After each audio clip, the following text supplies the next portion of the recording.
Back on. I'm gone. Okay. So hey and welcome. This is my channel. It's called One Soul's Expression. And my intent with this channel is to address the countless things that you've already seen that have to do with spirituality, personal growth, and etc. I am not here to sell you anything, nor do I claim to be a guru. I am not an expert, but what I am is experience. And what I'm hoping is you can find some courage through some of these stories and things that we'll be discussing as we move along in this video. Use my humility for your strength, and understand that the things you're going to hear from me, you may have gone through yourself. And if anything resonates with you, you just want to hold on to that and think about it for a little bit and apply it to your situation as seen fit. So, we're here now, okay? So what's here now? Chances are, if you're looking at this video, what you're witnessing is a place of unfamiliarity. What I like to say, it's familiarly unfamiliar. And what that means is you've been here before. This isn't new, but there's something different. Something harder to bounce back from. Something harder to put your finger on as to what the differences are. And I'm hoping as we discuss this further, maybe some of the things that you were drawing a blank with before will start to surface. They'll start to expose themselves to you so that they can be seen and they can be heard. I truly do believe that one basic need that every human on the planet, regardless of your race, your creed, your sexual preference, your gender, whatever alphabet you associate with, it doesn't matter. But I do believe that every person wants to be heard, and everyone wants to tell their story. We all think our story is unique, and it is. It's special. So I digress. Let's just get into it, okay? So you're here now. How did you get here? How did you get to this moment? What prompted you to pick on this video today, right now, in this very moment, and give me a shot, right? Who am I? Who I'd like you to realize I am is a little bit of you, and you're a little bit of me. So what I mean by that is, you can be Caucasian, I'm African American. You could be from the Bronx, I'm from Vancouver, Washington. None of these things at the end of the day matter at all. None of them. What does matter are the similarities, things that are the same across the board, and that's going to be, we all get happy the same. We all find excitement from something, but yet the emotion of excite is still there. We all cry. We all have sorrows. We all grieve. We all do everything that's fundamentally the purpose of being in this human experience. We all do this the same, and that's where you're going to find your power. This is where I found my power, okay? Again, let me reiterate. I am not an expert in any of this. What I am is an experience, know what this is about from multiple angles here. I don't have any amazing stories at the moment. Who knows? In the future I could possibly, right?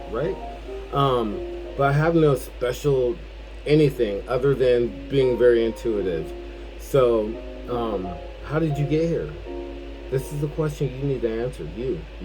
Nobody else has the answers for this. And what I want you to understand is whatever truth it is that you tell is the truth that it is that you shall experience and live. So for example, somebody cuts you off in traffic, right? You're you're driving fine, someone's in a rush, they pass by you, the light turns yellow, they cut over, boom, they slam on their brakes, okay? If you're asked about this story, what are you going to say? You're going to say the same story, because this is what happened to you. You had someone cut you off and they braked really hard, blah.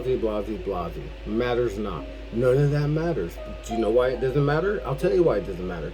Because at any given point in time, you're only able to provide 50% of what was true.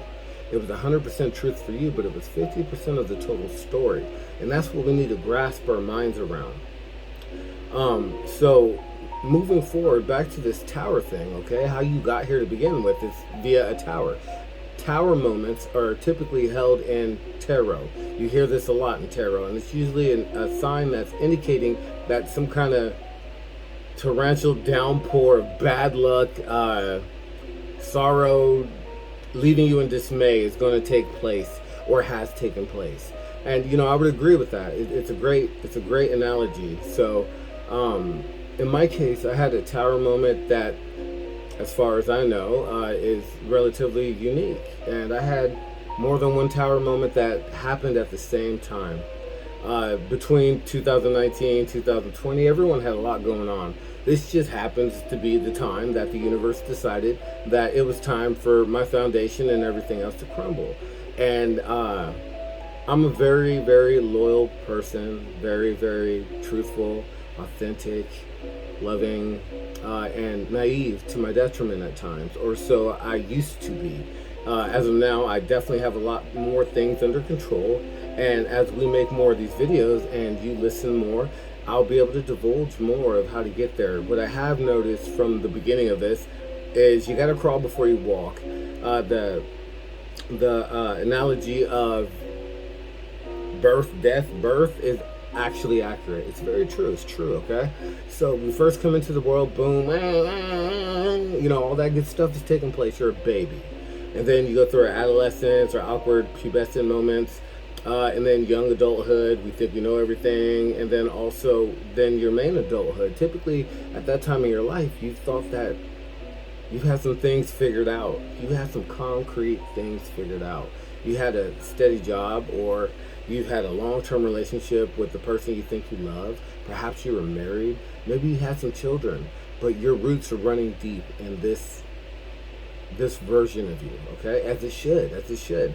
Because no matter what it is that you manifest later on, we'll talk about that word as well. No matter what it is you're manifesting, when you get that manifestation, you are living your best version of it. And that's how you even got to get to it. And again, we'll discuss this later on as we progress through these videos. I have no idea exactly how often I'm going to post. I have a lot of things going on in my personal life. Wonderful, amazing things I'd like to add, so fret not. But more or less, it's more on the lines of my ego, okay? So when I say ego, I don't mean, ooh, look at this BMW I got, or I want to start stunting on people or anything of that fashion. But it's more on the lines of the ego saying, but can you? Will you? Will anyone listen? You know what they're going to say about you? You know how you look to others? This is your ego, okay? This ego is usually running 24/7 and has complete control of your life until this tower moment, okay? So in my case, like I mentioned, I had 3 tower moments popping off simultaneously. So, and that was due to the fact of my fierce loyalty and lack of willingness to let go, notice the signs the universe was giving me that this change was coming, except for one of them I truly didn't see. And if you get to that point, sometimes the choice is taken from you. Yes, we have free will, we have free choice. But sometimes if it's for our best good and our behavior and our actions are so detriment to our purpose, our calling, what we're here to do, which everyone has something to do. In my case, it just happened to have the gift of gab. It's brought me miracles into my life. I've met a lot of great people through this wonderful blessing of a gift. And I've also gotten in trouble in school. I've also been in trouble at work. Oh, you talk too much, you socialize too much. And I don't realize that I'm doing that, or I should say I did not realize that that was something that I was doing because it was second nature. It was a gift. So in my case, talking about this tower moment, between 2019 and 2020, okay? Literally, that pandemic year, that rough year for everybody, okay? I had a brother shot to death by our local police department, claiming he was a drug dealer, etc., etc., etc. They shot at his car 27 times. 25 of those shots were all mid-torso area, which the police call kill shots. Typically if you're hitting your center mass, you will perish. They shot him point blank while still seatbelted in the car. That rocked my world in no other kind of way. Like, I don't have any other way. And if somebody else has experienced this, understand my heart goes out to you. I hope you can look at me and see how I appear to be, in your perception, but I know myself true to be, and understand that this was such a growing stage for me. This was such an eye-awakening look at the world. I've never been big into the news. Of course, I heard Black Lives Matter and etc. But I wasn't in the trenches with it. So I continued on with my what seems to be such a magical existence I had before this first tower hit. Um, Before this first tower hit, there was a build up, and now I can look back on it. I could see these things from a different perspective than when you're actually in it. When you're actually in it, you only see the ground level. You see one dimensional. You might as well be a single dot, and nothing outside that dot is existing when you're focused in the way you are. But I was working at a job as an assistant manager, swing shift, and it was great. It was hard work. It was a plastic extruding plant. I had 8 people underneath me. Every one of them were all internationally immigrants here on visas. Some of them didn't speak any English, and I had a volley of different nationalities. You know, my running joke with the guys, with everyone, it was female and male, I'm sorry. My running joke was, it was like every time we had a team meeting, it was like a UN meeting, right? Because I had a wonderful older lady, she was from Vietnam. I had multiple people from all over the place in Mexico, Oaxaca, Tijuana, Mexico City. I had a gentleman from Africa. He was amazing. What a great experience with him. And I think one Korean person, and then one Caucasian male. So again, we had a whole plethora of different nationalities, cultures, backgrounds, ages, and for me, it was amazing, you know. And I resonated with every single one of these people in our own special relationship and way. For example, the sweet lady from Vietnam, she would always, we're not supposed to eat on the floor, right? But you know, everyone was passing along little bits and pieces of candy, so you had something to eat. It was hot. It was a plastic extruding plant. So, you know, if nothing's in your mouth, you're kind of getting a taste of these fumes and etc. But she would always come in and bring me this little Vietnam treats and delicacies and whatnot. She was so sweet. She was like a grandmother. It was amazing.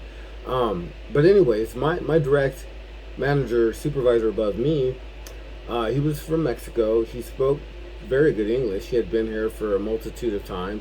So, you know, his skills definitely came up.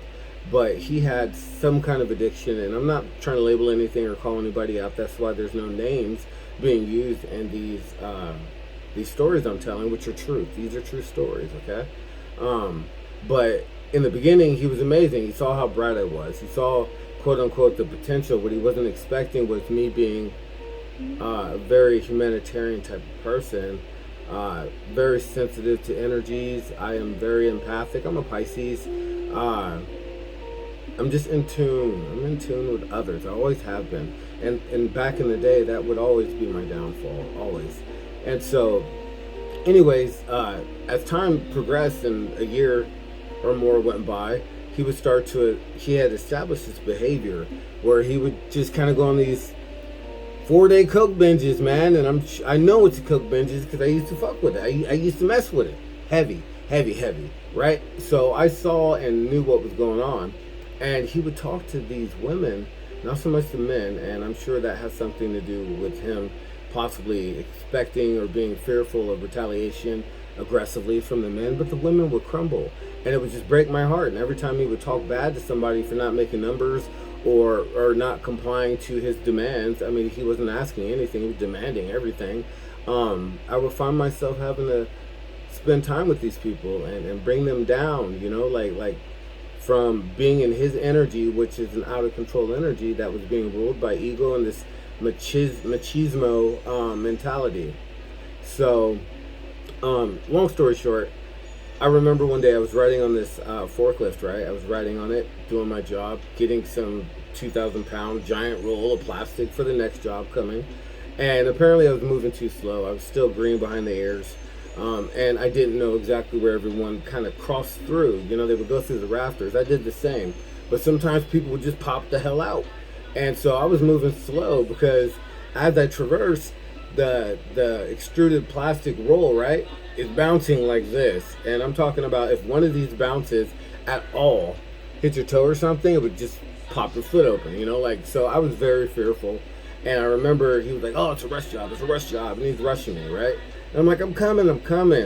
I go at my own pace. That's all there is to it. I'd rather be at my pace and correct than someone else's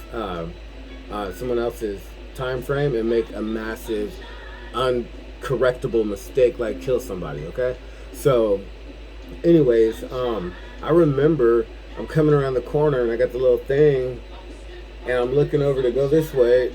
This dude comes out of nowhere and he's on the high, right? He's on the high, the peak of the high. Like only day 2, he hasn't been up for 4 days. And he literally hops up the forklift and body checks me the fuck off this forklift, and I fall out. And so that kind of that brought out some shit, okay? And I remember catching myself, and I was just loped up. I'm ready. I got my fist clenched up. I'm like, job or not, it didn't matter.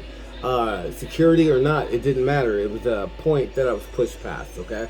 And so what ends up happening, I don't lay them out or anything crazy like that. I had a family to feed, and after my ego was like, we almost died, and wanted me to attack them, and I brought that shit back by default. Keep in mind, no training, no experience or understanding about any of this at the time. It was just my better judgment.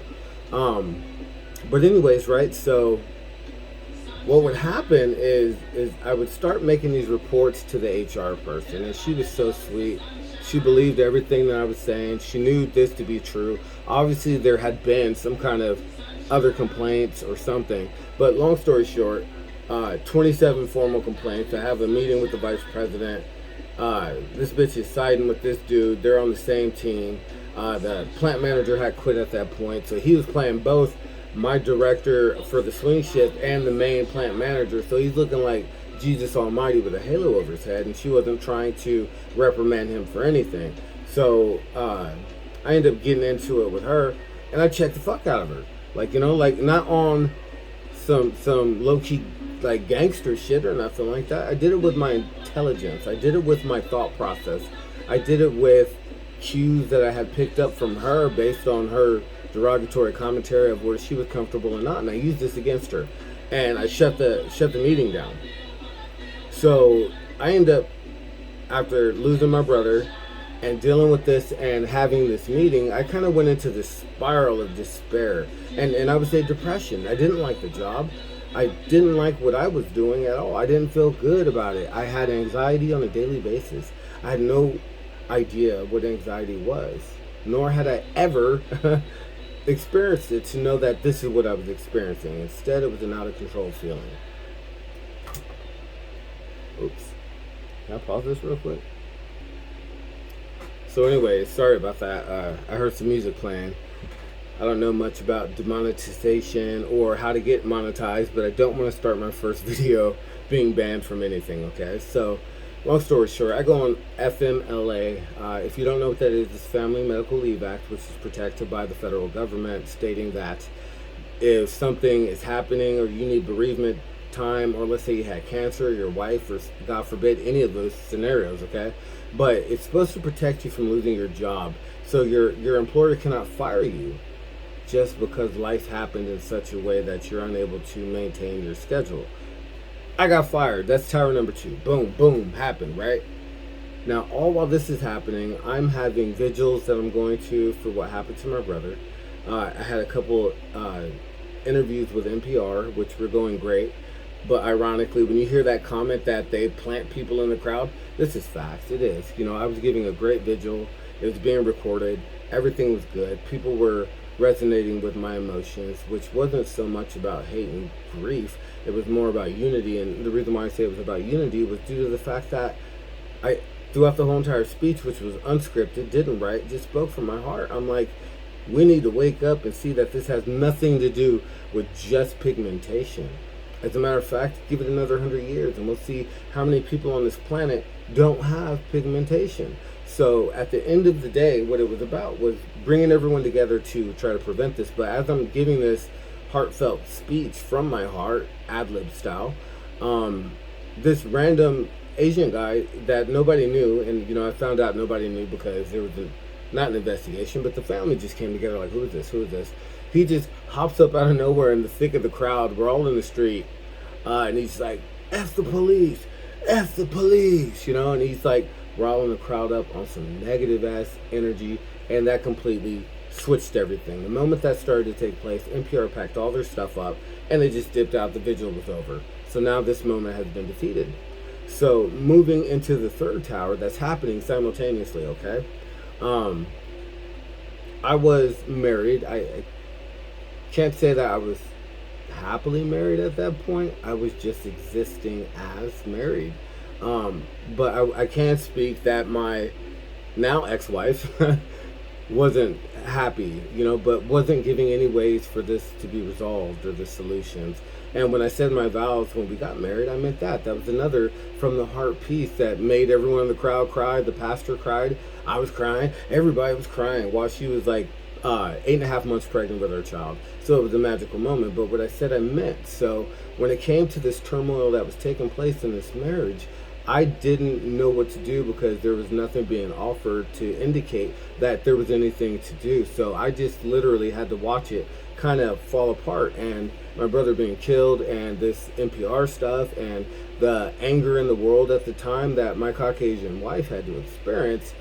I can't speak 100% for her, but I would only assume that it got too close to the front lines, like what can I say?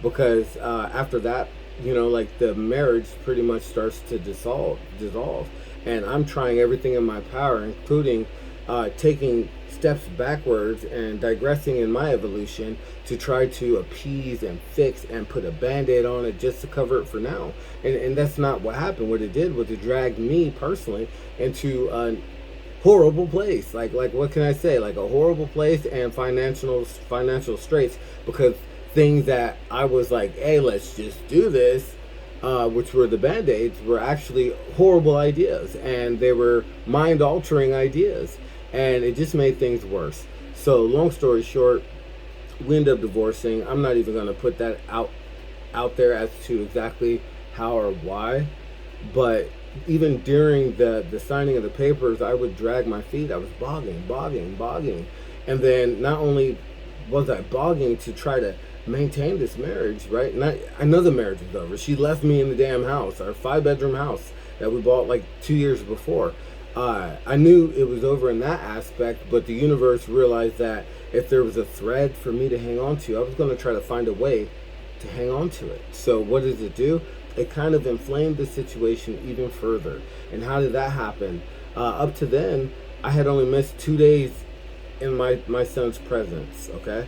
Now keep in mind, he's a special little boy. He's so special. He's wonderful. He's beautiful. I'd been waiting to meet him since I was 14. And I know that sounds crazy, but literally that was the first argument I had with my mom, was when I was 14. I dated my first Caucasian girlfriend, right? Now keep in mind, I'm in Vancouver, Washington, and back then I had one other African-American family who had just moved from Houston that was in my high school then. From before on, I could tell you of maybe 3 other African Americans that I shared any time with, like in school and in the schools that I went to, okay? So when puberty hits and stuff, what happens? You're still attracted to females, and you're going to go for whatever gets you the best ratio, okay? The best shot. That's kind of what happened there, okay? But I remember my mom saying something about, why don't you date a black girl? And the way she came off sounded like a bigot. And again, I don't a lot of times think about what I'm going to say. I just say how I feel, and again, before that would be to my detriment. But when I called her a bigot to her face and said she would never see her grandson, keyword grandson again, and he'll be beautiful. These are my words. He had brown hair and these beautiful blue eyes and blah, blah, blah, blah, blah. You're a racist. And I stormed out the kitchen. A couple days passed. Something with that resonated with my mom, because she had been experiencing exactly what I just called her. And I think it might have dawned on her perhaps that she was being a little bit this. And I could say rightfully so from her perspective. She was the only African-American female in the police department. She was constantly belittled, treated differently. Things were harder for her to achieve. I understand where she was coming from. Is it right? No, it's not. But we put up defense mechanisms to protect ourselves, even if we're not actively attempting to protect ourselves. This is our ego's job. So anyways, moving forward, I had him, okay? I had everything that I was brought up believing that I wasn't supposed to have. I wasn't supposed to have a college degree. Excuse me. I was supposed to be in and out of jail. I did go to jail. I went to jail. Shit was fucked up. a part they got right, right? I was supposed to have a failed marriage. I mean, at the end of the day, the marriage is over, but it was never a failure. It just is over. That season of my life and hers, I would like to think, is done. And truth be told, the purpose of that union was to bring my son into the world, which, just like I mentioned a moment ago, I had been dreaming about him since I was 14. I'm 43 now. He is 10. Okay, do the math. So, long story short, the universe needed to inflame what was happening because I was coming up with these lies, all these excuses. Oh, I even remember in a sheer form of desperation that I secretly had a conversation with her. I'm like, we can just say that this was a misunderstanding. And I'm laughing because remembering on it just kind of feels so foolish that was where I was, but it plays into my character today, and this is why I'm thriving now. So I have no regrets about any aspect of it, okay? So I remember saying, we can say it was a misunderstanding, and I thought you were, but you weren't. It's cheating. You know, she absolutely was, and whatever on all that. That's on her. That's her karmic wheel to deal with, okay? But the inflammation was my first court appearance, and keep in mind, this is going back to the before mentioned time frame, okay? 2009, 2020. My first court date was like on a Zoom thing. She had the backing of her mom, who had her house paid off, her car paid off. She was just well off. She was where she should have been for her age and what she has done. But she had deep pockets. I did not. And I was blindsided with this actual divorce, which resulted in my behavior changing and my ego literally taking the reins from me and saying, this is what we're doing. And I sold a car that was technically both our cars to get money for the cheapest lawyer I could get because I didn't understand what was going on. I have no regrets about that either. You know, I actually set that right and received atonement from my friend that I sold it to, which I never should have brought him into it to begin with. But he was such, and still is, such the homie. He just kind of went through this whole thing with me. And I appreciate you for it. You know who you are. Thank you. Anyways, but as I'm sitting here and I'm watching the live feed, and my lawyer's on one side, and her $1 million lawyer is on the left side, you know, the judge is talking about these things, and their lawyer decided they wanted to bring up these affidavits and character witness forms. Now, an affidavit means that what you're stating in this affidavit is legally binding. It's federal or whatever judicial contract stating that I'm telling the truth under perjury, right? I've never thought, and I was still going through the understandings that just because we're married and your family love me to death and I got along with everyone doesn't mean that they see love like I see love. And to me, I should have been able to divorce her and still being good with her family, as it should have been. If her behavior was mirrored to the behavior I was having, she should have been able to be good with my family. You know, that's called a decoupling as opposed to a divorce. That is not what happened. What did happen was I had to hear these statements for the first time. And keep in mind, earlier I told you I had not been away from my son but for 2 days total, and I think that had something to do with like overtime, or I was out of town or something weird. As a matter of fact, I hadn't been away from her, my wife at the time. We hadn't been separated in that 10 years of us being together. After 1 year of me courting her in college and not taking her on a date or anything, and then us finally getting together, there had only been a total of 7 days apart within that 10-year frame. And it wasn't like 7 days of we had to get apart. I think she went on a trip or something with her mom to Mexico. That's what it was. To Mexico. She went to Mexico. And it was never a point where we needed to even be apart. It was like hanging out with the best friends, you know. So at all times up until, you know, the moments that preceded the moments that we're talking about right now. But long story short, the judge has the guy read it, their attorney, and he's reading, oh, such and such, which is the plaintiff's mom, her mom, states that Jerry, that's I, never spends time with his son. That he would rather work on a car than spend quality time with his child. And when I heard that, I couldn't attest what my face looked like. I know it wasn't right. It wasn't right because the feeling wasn't right. I would instantly, profusely started crying. And I'm not even like on, like as far as the sound. and my distraught look and everything else caught the judge's attention. And what does she do? Mr. Cunningham, if you can't refrain from making expressions, then we're not going to allow you to be visible in this. And she literally muted me. Didn't give me the chance. She kind of gave me a warning as the chance, and then decided to go ahead and remove my image from this court proceedings. So that's where the universe inflamed. And I remember in that moment, I so do vividly, after I was in such a state of rage, of hurt, of loss of who I was, of this situation, as I'm still residing in this home, right? This is our home we built, our second home that we built. And I was by myself. She left me. She left me when I sold the car. She was looking for an excuse. She didn't have anything until this one shicey thing that I told her I did. Still doing that Pisces thing, right? My heart beats over here, but you can see it all over here and all over there, right? So when I did that, that gave her the permission, the proverbial permission to go ahead and do further what she's doing more in the open, which is go and whatever with old boy, who happened to be my friend that I used to get her the job 5 years previous. That's hilarious. So anyway, so for me, this is what my tower moment was. So what I want from you, so be it you choose it, obviously you have a choice, is whatever brought you here, whatever's got you feeling some type of way, whatever has you in your feelings, okay?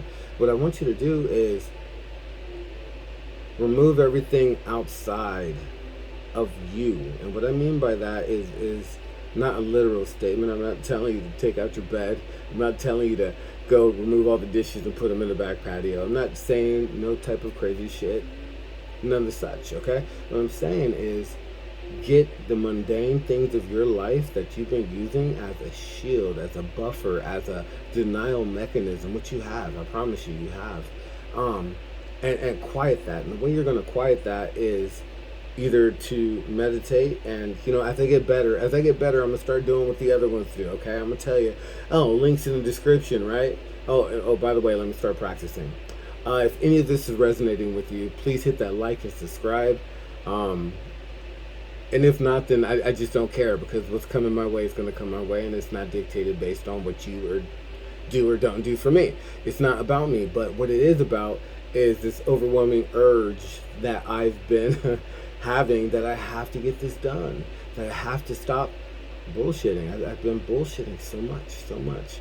I have all this wealth of knowledge and all these experiences and all this energy that I can share. Things that were pitfalls in my life that could possibly keep you from going through these pitfalls. Not so much on the circumstantial evidence that I gave you about what my tower moments were, but how maybe I swam through, no pun intended, being a Pisces, right? As I swam through these different things. So for me, how I was able to quiet my mind first and foremost was I literally I shut everything down, man. I didn't leave my house. I didn't know this was a thing, but it is a thing. It's called going into hermit mode. Again, this is another tarot reference. If you want to educate yourself on that, you can always leave a comment or something. I could throw some people that I would watch your way.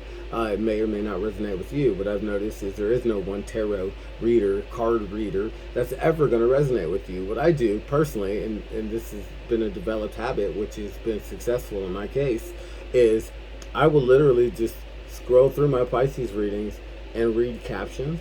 And sometimes scrolling through multiple different ones, kind of like you're stuck on that Netflix walk where you're just scrolling, you'll start to notice a message within people's thumbnails and within their descriptions, right? And then you'll get a feeling of one to choose, and you'll choose that one, and then you'll just see what applies to what you're experiencing.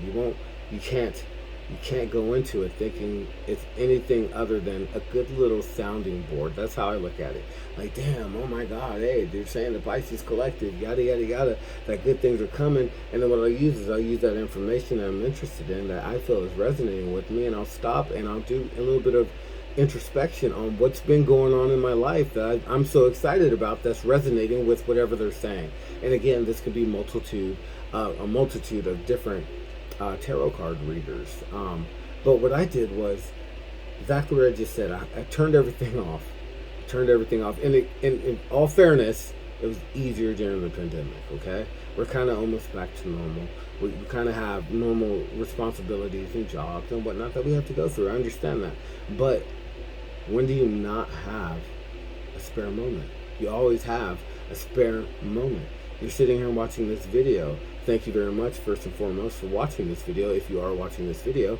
But understand that that was a choice. Another one of those free will, free choices things where in this length of this video that you've watched, you could have been with yourself. And with yourself, you will find way more answers, so many more answers than I could possibly provide you. All I can do is provide you a single perspective of a situation that has happened to me that might resonate or align with what you're going through, even if it isn't as extreme as what I'm telling you that I went through. Hopefully it's not. I pray to God it's not. But maybe my extreme nature of how I was awoken will help you to grasp your awakening, help you to want to stretch your arms out a little bit, okay? That's the point of this. That's the point of me being totally comfortable in front of this fucking camera. What happened? What happened? I mean, even just an hour ago, as I was deliberating and I was thinking I've heard all day in my head intuitively that this is going to happen. Something's going to happen. I'm going to get out here and I'm going to speak my truth. And it just happens to coincide with this new moon. New moons are new ventures. And I figured it felt right and it felt like time. And this is not hard right now. Now, granted, I have no intentions on editing shit. I'm not. It's not me. I'm not going to do it. Don't need to do it. If this is for you, it's for you. I don't need to do a little quick jump thing where all of a sudden I'm talking about some other shit. I'm not going to do it. I'm going to let my mind run its course as be, okay? So again, a tower moment, tower moment. This is why you're here. It's a tower moment, okay? You just went through something that rocked your world. You just went through something that showed you a side of everything around you in a way that you've never had to see it. Your tower moment is unbelievable. People have done things that you never would have thought they would have done, and it hurts. It hurts. It doesn't feel good. You don't know who to talk to at this point. You may be going through judgment issues about yourself, right? Like my thing when I was emerging from this was, how could I have been sleeping with a snake in the bed for 10 years? Guess what? I wasn't. I never was. Just the end was shitty. The rest of it was divinely created. And you know, we tend to do that. We tend to let the now moment of the negativity outweigh the years of positivity and wonderful moments that you may or may not have had with that person. And that's the wrong move. That's a bad look. It's not good. And when I say a bad look, I'm not talking about their opinion. I don't care about their opinion. I care about my opinion. And if my opinion is what I care about, hopefully you care about your opinion. And not such in a way that you are narcissistic. Chances are what got you your tower moment, what brought you here, was a narcissist, you know. And I delved deep into that once I discovered that word. Like, you know, I'd heard it growing up, but I always associated that with the quote-unquote Chad type of behavior. The guy with the Lamborghini that is driving a car and he's impressing all these chicks with his money, this, that, and this, and it's all about Chad. That's not the case whatsoever. There's a more spiritual thing that's happening here, okay? If you've attracted a narcissist, first and foremost, chances are you're an empathic person. And what is an empathic person? An empathic person is me. I'm an empathic person. As I'm talking to you right now, I'm giving you everything. I'm giving you my heart. I'm showing you with no faults of me at all. This is just who I am. I'm apologetically myself now, but before, that was also another thing to my detriment. I would feel and care and give and do too much to the wrong people. You can never do too much for the right, but you always do too much for the wrong. And what I mean by that is, you give them an inch, they take a foot. You know, all these old allegories that you've heard in your past, these things are absolutely correct. Now, what happens is a narcissistic person, i.e. the person perhaps, maybe, possibly, that you've attracted and have often, usually, almost always attracted in your past, they're attracted to your light, okay? Like my light, like your light. And your light is the things that people said you were weird for, the things that you enjoy and you love, and people don't understand why you love them, or nature, or some hippie shit, or not even yoga. Yoga's mainstream now. I'm not even going to use that as an example, but maybe some some other shit, some holistic, gnostic ass, stoic ass stuff. Okay, stuff that your friends aren't doing. That's your light. And it changes person to person, to everybody. It's never the same. It can't be the same. You yourself is the unrecreatable, copyable. You can't be copied.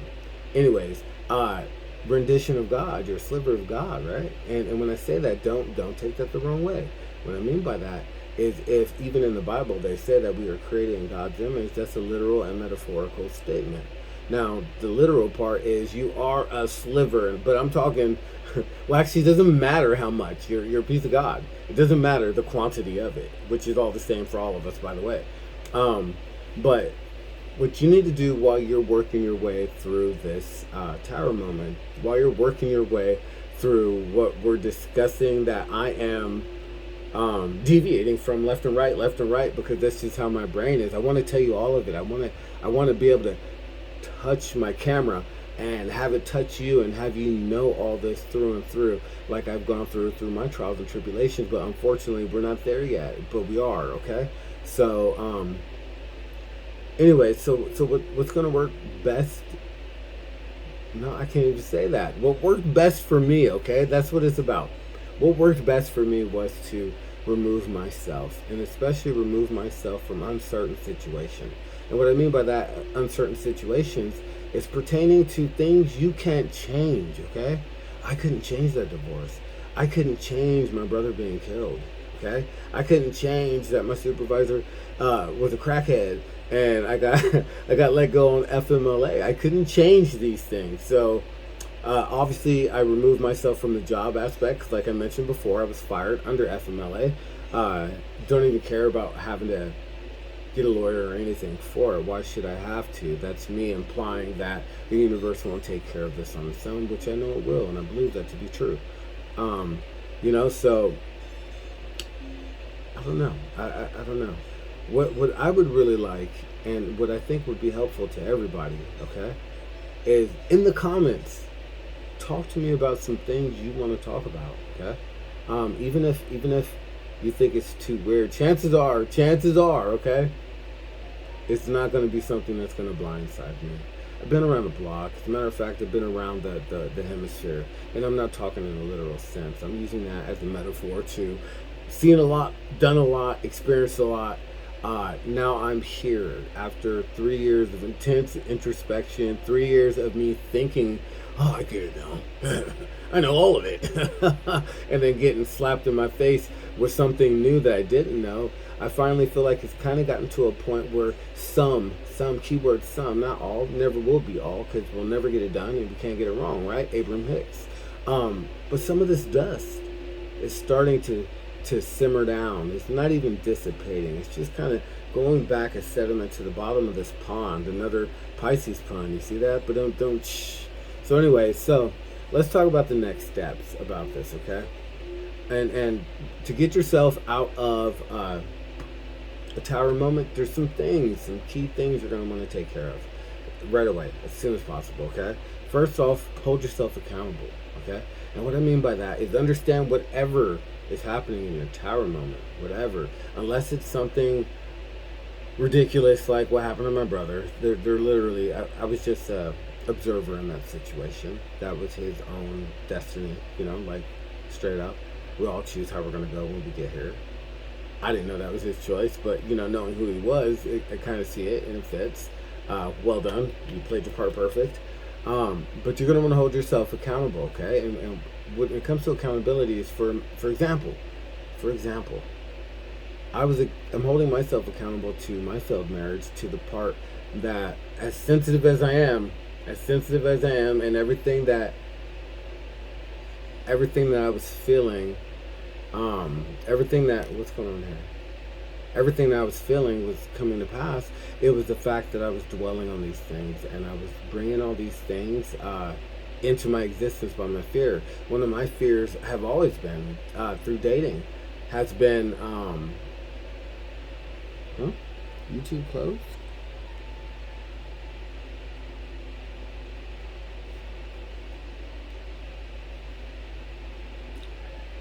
I guess I do have to do an edit. Oh, okay. It's 106 here, and my phone says it's overheating.